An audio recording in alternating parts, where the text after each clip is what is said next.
Healers cry, breakers burn, both are chosen ones. Which one are you? Let me take you to a place that exists not on a map, but within your own soul. A place where the echoes of your past tremble quietly, where the wounds you hide speak in silence. This is the realm where the chosen ones are born, not in glory, but in grief, not through applause, but through agony. You see, we've been taught to admire the strong, the resilient, the ones who never fall. But in the deepest layers of truth, the ones who fall the hardest often rise the highest. And so I ask you, are you the healer who cries when no one watches, or the breaker who burns from within? Or are you both? There is a sacred energy in suffering, a divine thread woven through the fabric of your pain, but most people run from it. You've been conditioned to numb it, bury it, pretend it doesn't exist. But what if I told you that the pain you've been avoiding is actually the compass pointing you to your true self? What if your breaking was never a mistake, but a message? Healers cry because they feel the world too deeply. They hold the suffering of others in their hands like fragile glass, whispering empathy into the wounds of those around them. But in doing so, they often neglect their own healing. They become surgeons of the spirit, but forget to mend their own hearts. Click subscribe to this channel to get more profound spiritual lesson. Breakers, on the other hand, are the ones who snap, they erupt. They are the ones the world often misunderstands. Maybe that's you. The one who couldn't handle the pressure anymore, who lost control, who hurt others because you didn't know how to hold your own hurt. But the truth is, breakers burn because inside them is a fire too fierce to be contained by ordinary life. They are not weak, they are not evil, they are chosen to destroy illusions, to force truth into the light, even if it comes through chaos.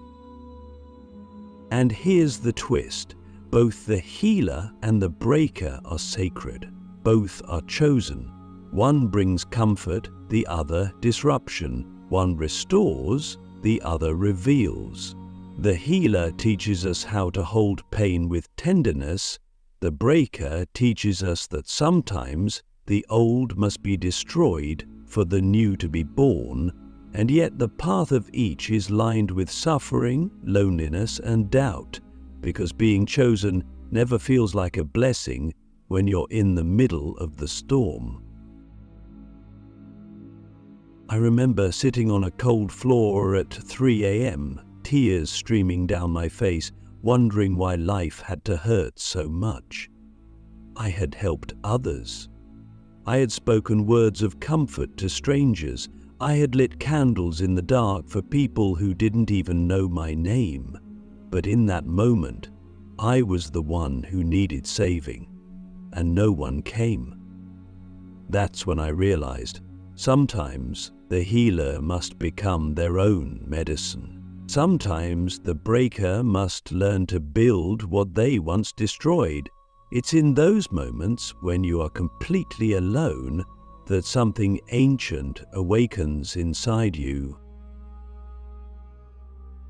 Have you ever been there? That moment when you screamed into a pillow, when your hands shook from rage or sorrow, when you questioned why you were still here? That moment was not your end, it was your initiation. You were being chosen, not because you were perfect, but because you were real, because you could feel, because you could break and still breathe, because you could cry and still care. What the world calls weakness is often just unrefined strength. Your sensitivity is not a flaw, it's a frequency. It means your soul is tuned to vibrations most people can't hear. That's why you cry during songs others overlook. That's why a single sentence can shatter you or save you. That's why you can sit next to someone and feel their sadness before they even speak a word. You are not broken. You are gifted. But your gift requires your pain as tuition, and that's the cost most people aren't willing to pay. You see, we live in a culture that glorifies the mask. We reward those who appear unbothered, who smile when they're dying inside. But that's not spiritual, that's survival. And we weren't born just to survive. We were born to awaken, to become, to remember, and remembering hurts. Because in that remembering you must revisit every moment you tried to forget, every betrayal, every failure, every time you screamed, "Why me?" to a silent sky. But what if I told you the sky heard you? What if I told you that your suffering was not ignored by the universe, but orchestrated by it, not to punish you, but to prepare you, because there is a version of you that this world desperately needs, the version that has walked through fire and come out carrying light, the version that has cried oceans but still chooses to love, the version that has broken everything they were told to be and instead chose to become who they truly are. This is not a sermon, this is a soul-to-soul transmission. I am not above you, I am you. I've known darkness so thick it felt like drowning. I've known silence so loud it echoed in my bones. But I've also known the moment when, out of nowhere, a single breath changed everything. The moment when I realized, I am still here, I survived, and not just to exist, but to evolve. So let me ask you something, and I want you to sit with this question, not just answer it intellectually, but feel it vibrate through your being. What if your greatest wound is the exact place your purpose is buried? What if the thing you've been trying to erase from your story is actually the chapter that will set someone else free?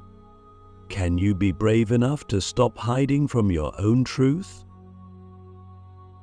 Because here's the paradox. The healing begins when you stop trying to be healed. The transformation begins when you stop pretending you're okay. The real journey starts when you admit that you're lost. That's when the magic happens. That's when the universe finally sends the signs. Not because you're weak, but because you're ready. Healers cry because they feel the weight of the world. Breakers burn because they carry the fire of change. And both are needed, both are sacred, both are chosen. The only question that remains is this: which one are you? Or perhaps, are you both? The fire beneath the surface, pain as a portal to power.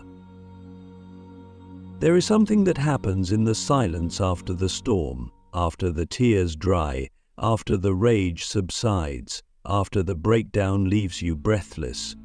It's not peace, not immediately. It's something more subtle, more mysterious. It's the birth of awareness, a whisper that says, you are still alive, and that means something. Most people miss it. They rush to fix, to move on, to bury the evidence of their suffering before anyone notices they were ever undone. But chosen ones, those who are called to heal or to break, they sit in that silence. They listen. They wait. They let the fire finish its work. Because pain, when you let it, becomes a portal, not just to healing, but to power. A kind of power that doesn't come from control or force, but from surrender. You see, the world has taught you that pain is a problem, something to eliminate or medicate. But the truth is, pain is a messenger. It shows up when something inside you is ready to change, and change never comes quietly. It comes like an earthquake, like a wildfire, tearing through everything you thought was safe. But what if the fire wasn't the enemy? What if it was the purifier? There's a reason why chosen ones often feel like outcasts. Your soul signed a contract that others didn't. You came here not just to live, but to transform, and transformation is messy. You will lose people, you will lose identities, you will lose the life you thought was meant for you. But in that loss is the real initiation. In that loss, you begin to remember who you were before the world told you who to be. Pain doesn't just crack you open, it strips you bare, and in that exposure you begin to meet the parts of yourself that were always hidden, the inner child still waiting to be held, the rage that was never allowed to speak, the dreams you buried because they were too bright for the world around you. When you enter that space, when you stop running and finally turn to face your suffering, something ancient stirs in your DNA, a memory, a knowing that you were never just a body, you were always a soul on a mission. Healers learn this through compassion. They learn to transmute pain into presence. They listen so deeply they begin to hear what others cannot say. But this gift comes at a cost, because to feel others' pain, you must first touch your own. And that's where most get stuck. They want to help others without helping themselves. But that never works. You cannot pour from an empty cup. You must first become the healing you wish to offer. Breakers learn through fire. They break not because they are destructive, but because they are catalysts. They see the lies and cannot stay silent. They feel the falseness in the system and must disrupt it. But in doing so, they often destroy their own stability. They burn bridges, jobs, relationships, not out of malice, but out of necessity, because something inside them refuses to stay asleep. Breakers are not meant to fit in. They are meant to awaken the world, even if it means walking through their own personal apocalypse. And here's the deeper truth. Many of us are both. We are the healer and the breaker. We are the one who holds others and the one who shatters everything to find truth. We cry when the world hurts, and we burn when it lies. We love deeply and fight fiercely. But being both is not easy. It means constantly dying to who you were, constantly facing the parts of yourself that are still afraid, constantly choosing growth over comfort. So how do you live like this? How do you walk the path of the chosen when it hurts so much? The answer is simple, but not easy. You stop resisting. You let the tears come. You let the fire rage. You let the parts of you that are no longer true collapse. And then, from the ashes, you begin again. Not as who you were told to be, but as who you truly are. You start by asking real questions, not surface-level ones, but soul-level questions. What am I pretending not to know? What part of me have I abandoned to be accepted? What pain have I been carrying that was never mine to hold? These questions are not comfortable. They will shake the foundation of your life, but they will also set you free. Because once you see the truth, you can't unsee it. Once you taste authenticity, you can't go back to the fake. Once you hear your soul's voice, the noise of the world loses its grip. And that's when your power returns. Not the power of ego, but the power of purpose. The power that flows from alignment. The power that says, I don't need to be anything other than who I am. And when you reach that place, when you can hold your own pain without being consumed by it, when you can break and still rise, you become unstoppable. Not because you don't fall, but because you've learned how to rise. Not because you're fearless, but because you've made peace with fear. Not because you're perfect, but because you're real. So, I ask you again, what if your pain was never a punishment, but a preparation? What if your tears have been watering the roots of something extraordinary? What if every time you broke, you were actually being rebuilt? Not smaller, but stronger. Not safer, but freer. Not quieter, but more alive. This is the path of the chosen. It is not glamorous, it is not always beautiful, but it is sacred, and those who walk it, whether they cry or burn, are the ones who will change the world. The sacred ruins within, rebuilding yourself from brokenness. There comes a moment in every sacred journey when the dust settles, when the chaos has passed and all that remains is you.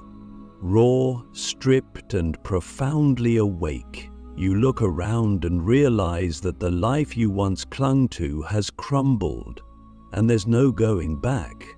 But instead of fear, something else rises within you.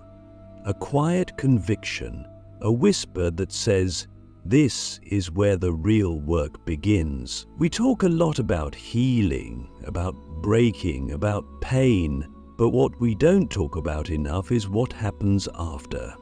After the storm, after the collapse, after the identity you wore like a second skin no longer fits. This is the space of sacred ruins, the place where your old self died and your new self has not yet emerged. It's uncomfortable, it's lonely, but it's also holy, because in this in-between, your soul gets to breathe without the suffocating weight of who you were trying to be. You are no longer bound by the roles others assigned you. You are no longer pretending to be okay. You are real. And in that realness, you begin to build something that cannot be shaken, a life that is rooted in truth. But rebuilding doesn't mean rushing. It doesn't mean forcing yourself to get over it or pretending you're healed. True rebuilding is slow, it's intentional, it's spiritual. You begin by reclaiming your inner space, by listening to your heart without judgment, by asking, what is it I truly desire? Not to impress, not to survive, but to live. Most of us have never asked that question honestly. We've lived in reaction, in defense, in fear. But now, in these ruins, you finally have the space to choose, not from trauma, but from. Healers come to this place and often feel lost. You've spent your life caring for others, fixing others, showing up for others. But now you must turn inward. You must become the one you've been waiting for. This is the hardest part of the journey, realizing that no one is coming to save you, that the love you've been giving away so freely must first be given to yourself. And not just self-care. I'm talking about radical self-honoring. Looking yourself in the mirror, tears and all, and saying, I forgive you, I love you, I choose you. Breakers arrive here too, battle-worn and often ashamed. You've broken things, relationships, futures, even parts of yourself. But what the world calls destruction, the spirit calls clearing. You didn't ruin your life, you cleared the space for your soul to breathe. And now you must learn to wield your fire consciously, not to destroy, but to forge. To become the blacksmith of your destiny, hammering truth into form. not out of rage, but out of revelation. Here's where the real alchemy begins. You start to see that your pain wasn't random, that the pieces of your life weren't shattered, they were scattered. And now you get to choose which ones to pick up. You get to decide what stays, what goes, and what must rise from the ashes. This is not a return to who you were, it's a becoming of who you were always meant to be. And that version of you? It doesn't apologize for crying. It doesn't hide the scars. It doesn't shrink to fit the room. It walks in full presence, knowing that everything it took to get here was sacred. But here's something deeper. Your healing is not just for you. That's the secret. You are not becoming whole in isolation. You are becoming whole so you can become the way for others. That's what chosen ones do. They don't just heal, they become healing. They don't just awaken, they become awakeners. Your story in all its mess and beauty becomes a lantern in the dark for someone else. Your scars become maps, your tears become bridges, and your fire becomes a lighthouse. This is the holy responsibility of the chosen, to not just survive the fire, but to carry its light, to not just mend your wounds, but to walk with them, visible and proud. Because when others see your authenticity, they remember their own. When they see you cry without shame, they realize they don't have to hide anymore. When they see that you broke and still rose, they begin to believe they can too. So don't rush this process. Don't try to be perfect. There's nothing spiritual about pretending. There's nothing enlightened about bypassing your humanity. The divine is here in your breath, in your grief, in your laughter, in your rage. And the more you allow yourself to be fully human, the more you become a vessel for the sacred, not in temples, but in tears. Not in robes, but in realness. And maybe, just maybe, that's what the world needs right now. Not more perfect people, but more real ones. More humans who have dared to fall apart and still chose to love. More hearts that have been shattered and still beat with compassion.